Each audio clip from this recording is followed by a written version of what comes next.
नमो नमः। मैं डॉक्टर सपना स्वागत करती हूँ आप सबका संस्कृत सागर में।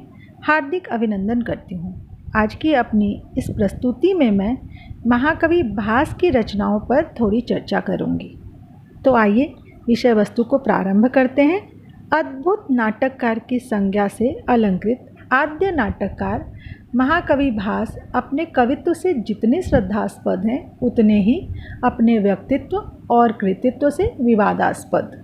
महामहोपाध्याय टी गणपति शास्त्री जी को 1909 ईस्वी में त्रावणकोर में हस्तलिखित पोथियों की खोज करते समय भास के 13 नाटकों का पता चला था, जिसको शास्त्री जी ने 1912-13 ईस्वी के बीच त्रिवेंद्रम से त्रयोदश त्रिवेंद्रम नाटकानी नाम से प्रकाशित किया। बाद में चलकर 2 और नाटकों का पता चला, वीणा वासवदत्त और यज्ञफल। इन दोनों नाटकों के विषय में भास का कर्तृत्व अभी भी विवाद का विषय बना हुआ है, लेकिन इतना तो निर्विवाद सत्य है कि भास ने 13 नाटकों की रचना की थी। इन रचनाओं में कुछ तो नाटक हैं और कुछ एकांकी। कथानक के आधार पर इन नाटकों को 5 वर्गों में विभक्त किया गया है। पहला, रामायण पर आधारित प्रतिमा और अभिषेक। दूसरा, महाभारत पर आधारित दूत वाक्य, कर्णभार, दूत घटोत्कच, उरुभंग, मध्यम व्यायोग और पंचरात्र। तीसरा, उदयन कथा पर आधारित प्रतिज्ञा योगंधरायण और स्वप्न वासवदत्त। चौथा, लोक कथा या कल्पना पर आधारित अविमारक और चारुदत्त। पांचवा, कृष्ण कथा पर आधारित बालचरित। भास के नाटकों में कथा संविधान शिथिल जो रचना है वह रामायण पर आश्रित है। महाभारत पर आश्रित नाटकों की कथा सर्वथा शिथिलता रहित एवं अधिक उद्भावना लिए हुए रोचक तथा मनोरंजक है, तथा इसमें भास की प्रतिभा का प्रौढ़त्व स्पष्ट रूप से झलकता है। महाकवि की सर्वोत्कृष्ट रचना स्वप्न वासवदत्त है, जिसमें उन्होंने अपनी तूलिका से उदयन के अद्भुत प्रेम का आकर्षक एवं मनमोहक चित्र खींचा है। अभी तक जितने भी नाटक लिखित रूप से हमें प्राप्त होते हैं, उनमें नाटकों के प्रणेताओं में भास पहले ऐसे महाकवि हैं जिन्होंने प्रायः अपने सभी नाटकों में कुछ न कुछ मौलिकता का प्रदर्शन किया है। कतिपय नाटकों में इन्होंने अपनी मौलिक उद्भावना शक्ति का सुदृढ़ परिचय भी दिया है। जैसे प्रतिमा नाटक में कैकेयी का यह कहना कि उसने मात्र ऋषि वचन की सत्यता के लिए राम का वनवास मांगा है, यह महाकवि भास की कल्पना का ही प्रसाद है। इसी प्रकार बालचरित में यमुना नदी द्वारा वसुदेव के लिए मार्ग प्रशस्त करना तथा नंदगोप के घर मृत कन्या का जन्म लेना आदि इनकी कल्पना ही है। Doctor S.D. पुसालकर ने अपनी पुस्तक भास स्टडी में भास के नाटकों की विस्तृत समीक्षा के उपरांत रचना क्रम की दृष्टि से उनका क्रम इस प्रकार रखा है: दूतवाक्य, कर्णभार, दूत घटोत्कच, उरुभंग, मध्यम व्यायोग, पंचरात्र, अभिषेक, बालचरित, अविमारक, प्रतिमा, प्रतिज्ञा योगंधरायण, स्वप्न वासवदत्त और चारुदत्त। दूतवाक्य 1 अंक का व्यायोग है।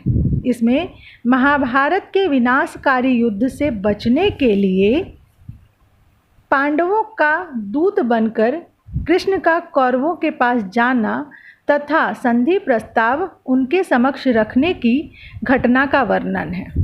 यह वीर रस प्रधान एकांकी है। शास्त्रीय दृष्टि से यह व्यायोग है।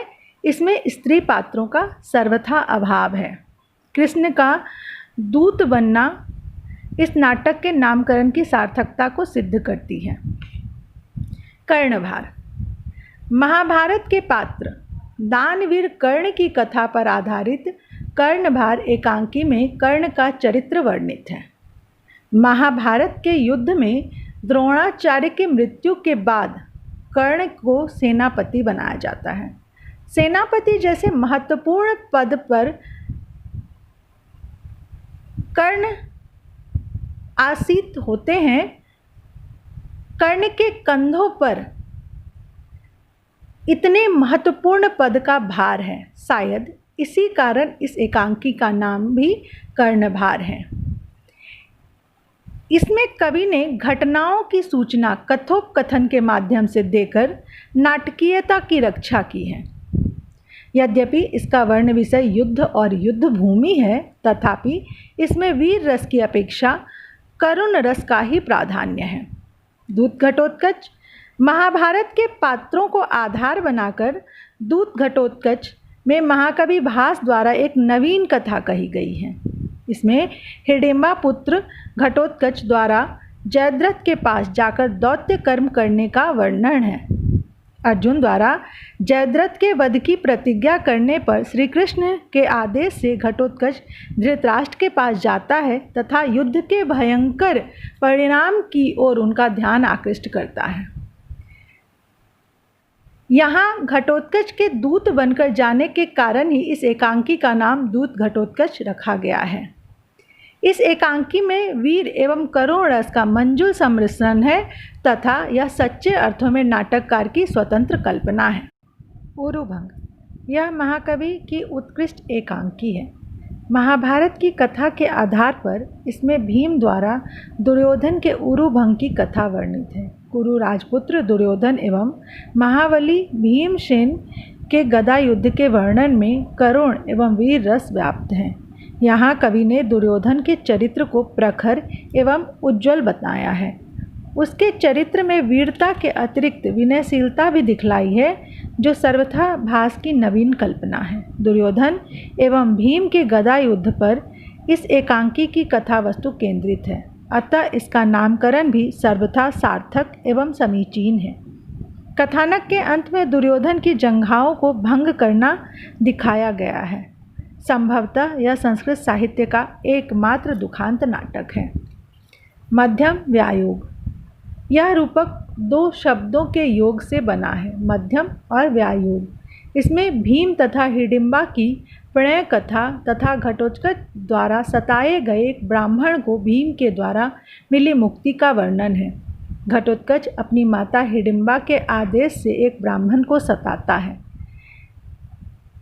एक अंक के इस नाटक की कथा भी महाभारत से ली गई है। पांडवों में मध्यम भीम पर आधारित होने के कारण ही संभवतः इसका नामकरण हुआ प्रतीत होता है। पंचरात्र यद्यपि यह 3 अंकों के इस नाटक की कथानक भी महाभारत से ही ली गई है, तथापि इस नाटक की कथानक में महाभारत की कथा से थोड़ी भिन्नता एवं विविधता है। पंचरात्रि विषयक कथा वस्तु का वर्णन होने से प्रस्तुत नाटक का नाम पंचरात्र है। कुरुराज दुर्योधन एक वृहत यज्ञ करता है।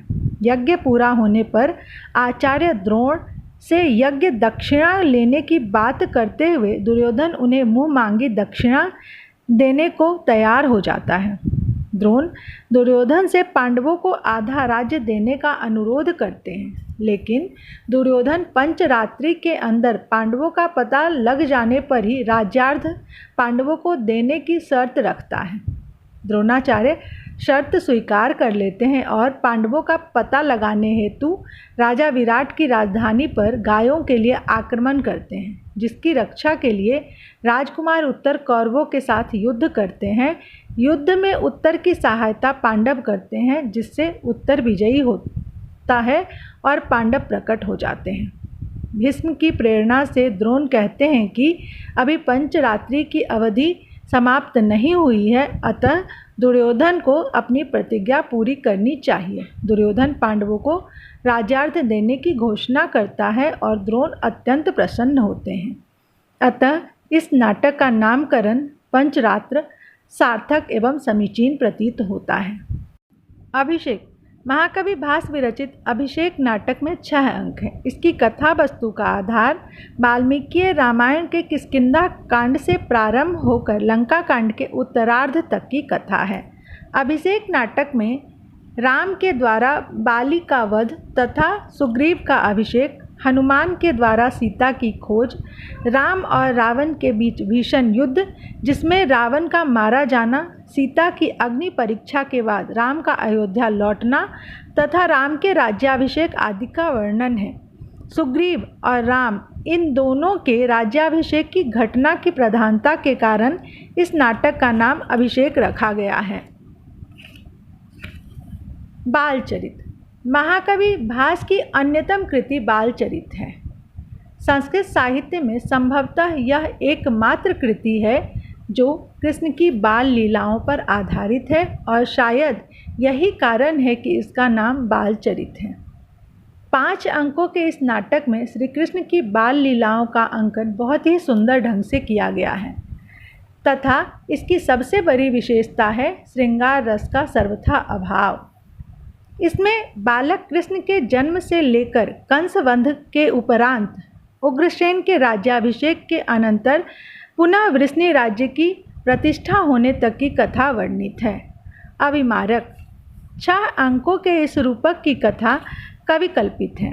सौवीर राजकुमार अविमारक का आख्यान वर्णित होने के कारण ही इसका नाम अविमारक रखा गया है। अविमारक का वास्तविक नाम विष्णुसेन था जो अविरूपधारी असुर को मारने के कारण ही उसे अविमारक नामक संज्ञा से अलंकृत किया गया। इसमें राजकुमार अविमारक और राजा कुंती भोज की कन्या कुरंगी के प्रणय व्यापार की कथा अंकित है। प्रतिमा 7 अंकों के इस प्रतिमा नाटक की कथा वस्तु का मूल स्रोत रामायण का इतिवृत्त है। इसमें राम वर्णगमन, सीता हरण से आरंभ होकर रावण वध के उपरांत राम के अयोध्या लौटने तथा उनके अभिषेक तक की घटनाओं का वर्णन किया गया है। इस नाटक के आधार पर अतीत भारत में ललित कला संबंधी नूतन वृत्त का मूल्यांकन किया गया है। अतीत काल में भारतीय नरेशों के देवकुल होते थे जिसमें मरणोपरांत राजाओं की प्रस्तर की प्रतिमाएं रखी जाती थीं। इक्ष्वाकु वंश के राजाओं का भी देवकुल था जिसमें दिवंगत राजाओं की प्रतिमाएं रखी जाती थीं। राजा दशरथ की प्रतिमा भी देवकुल में रखी गई थी। भरत जब अपने ननिहाल से घर लौट रहे थे उसी समय देवकुल में रखे अपने पिता दशरथ की प्रतिमा को देखकर उनके मृत्यु का अनुमान स्वयं ही कर लेते हैं। इसी प्रतिमा निर्माण की घटना एवं प्रतिमा दर्शन द्वारा ही सारी अवस्थाओं का परिज्ञान होने के कारण ही संभवतः इस नाटक का नामकरण प्रतिमा हुआ है। प्रतिज्ञा योगंधरायण इसकी कथा उदयन कथा पर आधारित है। इस नाटक में 4 अंक हैं। इस नाटक का नामकरण अमात्य योगंधरायण की प्रतिज्ञाओं पर आश्रित है। इस नाटक में वत्सराज उदयन द्वारा उज्जैनी के राजा प्रद्योत की कन्या वासवदत्ता के हरण की कथा है। प्रद्योत द्वारा उदयन को बंदी बना लिए जाने पर उदयन का मंत्री योगंधरायण वत्सराज उदयन को छुड़ाने और वासवदत्ता के साथ उनका विवाह कराने का दृढ़ निश्चय करता है, प्रतिज्ञा करता है। अंततः अमात्य योगंधरायण अपनी प्रतिज्ञा को सफलीभूत भी करता है। इसी प्रसंग के आधार पर इस नाटक का नाम प्रतिज्ञा योगंधरायण रखा गया है जो सर्वथा सार्थक एवं सम्यक है। स्वप्न वासवदत्त महाकवि भास की सर्वोत्कृष्ट रचना स्वप्न वासवदत्त है। यह 6 अंकों की अन्यतम रचना है। इसका कथानक भी राजा उदयन की कथा पर आधारित है। इसमें कवि ने उदयन और वासवदत्ता के अद्भुत प्रेम कथा का आकर्षक, मनमोहक एवं सजीव चित्रण किया है। इस नाटक में राजा उदयन का मंत्री योगंधरायण वासवदत्ता के विषय में आग से जलकर मरने की झूठी खबर फैला देता है। इसके बाद राजा दशक की बहन पद्मावती से राजा उदयन का विवाह कराने में सफल हो जाता है तथा दशक की सहायता से उसे खोया हुआ राज्य भी प्राप्त हो जाता है। एक दिन उदयन स्वप्न में वासवदत्ता को देखता है। इसके मन में वासवदत्ता की स्मृति और अधिक ताजी हो जाती है। अंततः वासवदत्ता प्रकट होती है और उदयन का उससे मिलन होता है।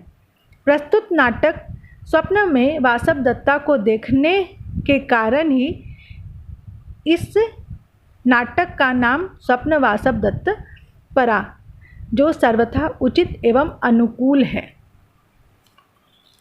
चारुदत्त। लोक कथाओं पर आधारित इस नाटक में 4 अंक हैं। भास नाटक चक्र का अंतिम रूपक चारुदत्त है।